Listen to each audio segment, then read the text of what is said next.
Welcome to Future First Criminal Law's live stream video here. I am Zachary Divelbiss, owner of Future First Criminal Law. This video is the second part of what we call the journey through the criminal justice system. This journey, as we're taking it yesterday, followed more of a flow chart, and this time I've created a template that allows us to see different stages of the criminal case, of a criminal process. This PDF that I have here will be available online. I do want to say it's not all inclusive. There's so much that goes into every criminal case, but this gives a big general outline of some of the big topics, some of the things that happen that most people are stressed about, worried about. And if you or loved ones going through a case in the felony Arizona criminal justice system, you definitely want to have a private lawyer, good representation to make sure that you don't have to understand the complexity of all this. This video is here to help give you an understanding, but it is not here to replace the fact that you need a good criminal defense lawyer. Sometimes that is not the one that is appointed to you, which means you have to go out and find them yourself. So hopefully this video allows you to get a little more of an understanding of what you're looking for, the type of questions maybe that you might be asking, and what you're going to see, at least from our perspective, that many people have asked about. So the journey through the criminal justice system, we want to first start off by saying every situation, every case is unique. Every case follows a similar process, but kind of moves in like a chessboard where we can move different pieces at different times to get hopefully the best results possible. Anyways, every case starts with the booking. So this is really after an arrest has been made or after an indictment, after the police have been involved in some sort of investigation, there's a booking. The booking is in our jail, at 4th Avenue Jail here in Maricopa County. It's the place where everyone gets processed for major felonies. Some of the lower level misdemeanors might go to the city court locations and the city court jails. But ultimately, if you're going to be facing felonies, you will then be transported to 4th Avenue Jail. This is where they get there with a handful of questions. Definitely don't take any drugs, any paraphernalia, any weapons into jail. That technically is a much worse, more serious crime at this point. This is the part where you'll be photographed, fingerprinted. They go through the standard questions, what's called the Form 4, where they fill out all kinds of little background on you. At this point, don't be uncooperative in the sense that you're fighting, swearing, punching a police officer, but you definitely have a right at this point to still be under oath to not speak with the police, to provide any kind of statement. Typically, most of this information here is just background information, so that way they can put you into the system so somebody can eventually find you and let you out of it. What we get into next is the post-arrest investigation. Once again, not an all-inclusive list here, but this is very important. Not a lot of people talk about this. This is the part where sometimes within your case, you may be facing this. This is where after you're arrested, there might be doing some follow-up investigations. So they might be putting you in a lineup. They might be getting handwriting samples and voice recordings. Yes, that is a real thing that the police are allowed to do. They're allowed to collect hair, saliva, a little more on the rare side, but it typically, it isn't going to happen, especially without our court orders. Not our standard type of case this early on, but I want you to be aware that this does come into play. Especially if you have a DUI case, whether you're at the city jail or the county jail, the 4th Ave. They're likely going to get you to try and do the blood test or a breathalyzer test. So understand that that's what we're talking about here as far as the post-arrest investigation goes. I will give one very small tip here when it comes to DUI cases. If they do ask for you to give your blood, you will have to give that blood, or else your license will automatically be suspended for 1 year. So that's one thing that you want to avoid. If you say, no, you can't have my blood, then what happens is they go and get a warrant, they hold you down, and they get your blood anyways. So better to give it to them actually the easy way there, saves you a license suspension, and then pretty much don't do anything else as far as that goes.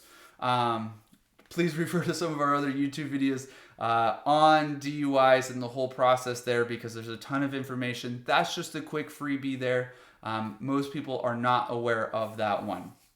Anyways, this is where they're going to try and get consent to search more of your property, more of your person, a house, a car, a vehicle, any of those things. And then the last bullet point we have here is the interrogation. This is where they're going to give you Miranda 9 times out of 10. They're going to start asking more questions. They want to appear to be on your side. You're just there to fill in the blanks. Well, quite frankly, you're already arrested at the police station. This is really the time not to talk. Ask for a lawyer. Don't say anything until you do get a lawyer. Even if you can't get a lawyer to show up that day, that night, you don't have to say anything. It's better to solve it a week, months down the road than to say something that you can't undo to the police there. Continuing on, then we get to the initial appearance. The initial appearance, very standard for any case, but sometimes people don't realize that this is a true appearance. This is where after you've been arrested, you've been booked into jail, you must see a judge. That's what we mean by judicial officer. You must see a judge or else they can't legally continue to hold you beyond a certain amount of time. This, in our court process, we have judges who are on the bench 24 hours a day, even at night. They pretty much go in a couple hour intervals, so it's not like they're just going to be in a big rush to see you if it's 3 in the morning or anything like that. But you definitely won't go past 24 hours without actually seeing a judge. At this time, the judge goes only through a handful of things. So it's a very quick process, not the moment where you usually even get a defense attorney. There's usually not even a prosecutor there. You and a bunch of other people who got arrested during that day or that night. This is where the judges are going to basically, in a very quick and concise manner, tell you that these are the charges that you're facing. They'll give you a copy of it. They'll be on your release order. On part of that release order will be the notice of your rights, pretty much the right to remain silent, your right to counsel. Will also likely give you a public defender, or at least do a financial statement at that point saying that you are eligible for a public defender going down through the next steps of your case. You won't actually get a public defender right then and there. This is where they will talk about bail or bond here in Arizona, the release conditions. How are they going to either keep you in jail as your promise to appear, or they're going to say, here's OR, your own recognizance release conditions, which means you're promising that you're going to show up to every future court date and they're not going to have to put an ankle monitor on you or anything along those lines. Or there's going to be a financial burden, a cost, which is your promise to appear. And if you don't show up, then they get to take all that money that you already paid. And this is where they set up a preliminary hearing date. Understand that in our felony cases, the preliminary hearing date for this context means a few different things. There's usually status conferences, indictments, all this other kind of stuff that is in other videos. But ultimately, they're setting up the next court date. That's what's most important here as part of what the release conditions are, how you get let out of jail, and the fact that you have a future court date coming. One of the things that I did include in this that is important is on the misdemeanor side of things. You're going to be pleading not guilty. Very difficult still at this point to plead guilty. What typically happens is in the felony process here, and if you're charged with a misdemeanor, the judge technically is allowed to hear you say the word guilty and then could move on. Most of the times they'll boot you out of that system and they'll jump you into the justice court system anyways and just plead not guilty for you. But for sure, if it's a felony case, you're going to be pled not guilty because they have to move you through the process here. This isn't your arraignment. This isn't a pretrial conference. This is purely what they call the initial appearance. It's supposed to be very quick, very brief in order to process people into the system and hopefully get them out as far as release conditions go. But if you don't get out of jail, then it is going to be a much longer process for you. Continuing on, we get to a preliminary hearing. So I know this cuts out some of the processes, some of the steps that we talked about in the flow chart, but ultimately the preliminary hearing is classically what happens next. This is your right to the probable cause hearing. This is your next step as far as the arraignment goes. This is more of, this allows the judge to go forward with your case. It allows us as a defense team to get more evidence, more discovery. This probable cause determination, as described in some of the other videos, purely is a very low standard, basically for the judge to say, okay, was there a crime that was committed, and is it possible that you were the one who committed that crime? Super, super, super low standard. They bring in one police officer to talk for like 10 police officers. All of this is allowed. Very difficult to win a case this early on, but it definitely is possible. Won't discuss it in this video, but there are some reasons why you may not want to have a preliminary hearing due to some advantages and disadvantages that we get to play with here in Maricopa County. Continuing on, if there is no probable cause found, then great, your case will be dismissed. It goes away. Of course, there's statute of limitations. There's all kinds of different legal things that could come into play, which might bring up charges again. But ultimately, if you are found responsible, or if you are found with probable cause, then your case gets to move on. Then we move into the not guilty phase at the arraignment. Then we start the formal process. We make sure you have a public defender at that point or a private attorney will be able to come in at this point in order to go through and talk about plea bargaining or the trial process moving forward. Continuing on, we have a brief note in here about what plea bargaining means. Plea agreement, plea offer, plea bargain, all the same word, all synonymous here. What this really means is you want to finish your case without trial. There are whole videos that go into plea bargains, especially on our felony level here, definitely our misdemeanor side, in order to help explain really what plea bargains do. So this is just such a little tiny scoop out of the ground of what this really means. But essentially, a plea deal is negotiations between your representation, your lawyer, and the prosecutor, which is the lawyer for the state of Arizona, essentially the lawyer for the police. And the idea is that a plea bargain will allow us not to go to trial. Well, you might have a very big benefit of going to trial. So hopefully the state then recognizes that if they give you a better deal than the potential outcome if you were to lose at your trial, then that's what a plea bargain does. Or at least that's the goal. It's very frequent that we don't get good plea offers, especially right off the bat. But something that is not going to be the same, or let's say it is the same as if you were just to go to trial anyways, then we might not want that plea agreement at all. We might as well then just go to trial, roll the dice, and let's see if we can win at trial. Very rare that actually happens because the prosecutors are usually smart enough to give a better plea deal than if we were to go to trial and lose, or else it defeats the whole purpose of the plea deal system here. Anyways, a judge must actually approve that plea agreement, which means it must be legally valid.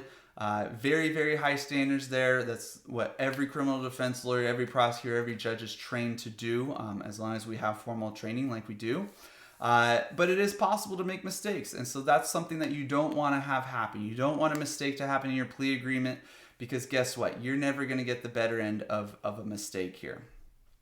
Continuing on, you want to make sure that you never accept a plea agreement without discussing with a lawyer, whether it's a felony, whether it's a misdemeanor at all. Pretrial proceedings. This is a huge term. All kinds of different things happen here, but the main one that you really are usually most concerned about is what we call discovery. In the criminal justice system, we don't call everything evidence. We don't call everything police reports. Discovery is the real word. This is the legal term that allows us to find out different things. It's the huge umbrella that covers all the pieces of evidence that most people are worried about. So anyways, there are mandatory disclosures, there are voluntary disclosures, all kinds of exculpatory evidence. All these things have to be disclosed and exchanged in certain ways with certain letters and certain formats. It takes sometimes a while to download, especially videos these days.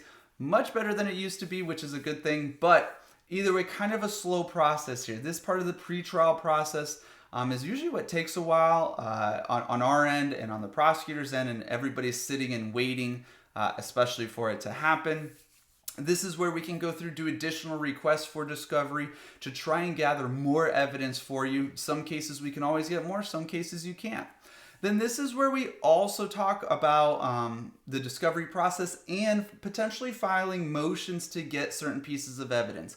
Not every day that this actually has to happen, very rare, in fact, because the prosecutors know they have to turn over really every piece of evidence, and it's very rare that they actually keep anything from us, because if they do and we find out, then that's a good way to lose your license, which they don't want to do. One of the things that this follows upon is if there are legal issues in your case. All kinds of different legal issues we can have. Won't get into it in this video, but this is where we get to start filing motions that go to the prosecutor. The prosecutor gets a chance to file a rebuttal motion to say that, hey, the defense attorney was wrong, I'm right. We get a chance to then file another motion to say, hey, actually the defense attorney is right. bunch of legal back and forth here. The judge is basically the referee on this. A lot of people will say that the judge will just follow the law. They'll do everything that's right. Well, a lot of times the judges don't really know every single thing. Every single case is different. The judge doesn't get to read the police report, watch the videos just like we do. So the judge is really there to make sure the law is followed and that the legal process actually happens. Then they get to basically make the decision whether to approve a request or to deny it. Now, if a case is not resolved by the pretrial process, by a plea agreement, with any disclosure issues, motion issues, negotiations, then we must move to the trial process. There is no way to stop a case from getting to the trial process unless it's dismissed, which means every case must end with a trial. That's why plea bargaining is so beneficial, because a lot of people think, well, if I don't get a good plea agreement, then maybe the whole thing will just go away. It's not true. Your case will eventually end up in a trial. So trials, very standard process, very common here in Maricopa County. Begins with jury selection, then we go to opening statements, then the prosecutor gets to bring in the evidence against you. This is the police officers, this is videos, dash cams, anything that happened there. We get to cross-examine, which means ask questions of those police officers, try and poke holes in their story, talk about, maybe why they did or didn't do something, get into their credibility. Then it's our turn to present. As the defense attorney, we may want you as the defendant to testify or not to testify. We may have been able to find other expert witnesses to maybe say that something the prosecutor and the police officers did or said was wrong. All those different things come into play here. The prosecutors, if you get to testify, will be able to ask you questions. And then ultimately any other witnesses will come into play here if there are any witnesses. Typically there's not in most situations, just based on the nature of some of these crimes. You don't really want your co-defendants testifying for you, and they don't have much credibility. Either way, towards the end of the case here at trial, the prosecutor and the defense attorney, we will get what's called closing arguments. That's where we get to try and tell the jury, and it's a final way to convince the jury to side with us. Then ultimately the jury will then go and deliberate until they reach a unanimous verdict, meaning they all agree whether you're guilty or not guilty. When the jury comes back, we then get to sentencing. If the jury finds you not guilty, then great. Your whole case ends. You get to go home that day. Nothing really else to do. The prosecutor could potentially appeal if there was something that they believe was done wrong. But the bigger thing is if you're found guilty. If you are found guilty by the jury, then it's not right then and there that you go to jail or anything like that in many situations. The jury does not get to decide your punishment. So what happens is the judge then sets out a new court date in the future, about 30 or 60 days into the future, in order to do official sentencing, where the judge gets to determine what your punishment will be. The judges have guidelines, all things that your defense attorney should have talked to you before you went to trial, which is part of why sometimes it may be more beneficial to accept a plea agreement than go to trial. But ultimately the judge pretty much has their hands tied on what they can or can't do. We as the defense attorneys try and get the lowest punishment possible. Prosecutors try and get the most punishment possible. But ultimately, whatever the judge decides at that point is final.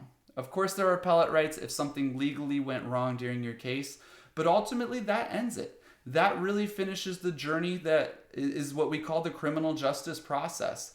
I know I went through this in a quick manner. There's a ton of information that this video did not cover. And so if you have any more questions, if you're confused about the processes, if there's something specific you want to know about, then please feel free to reach out to us. We're here to answer questions. We're here to represent you if you have a criminal case. You definitely should not in any way feel as if you don't trust your attorney. And we want to make sure that if you don't, then you can move over to us and we can help solve your case for you. Thank you very much, and we really hope you have a great rest of your day and you reach out with any questions you might.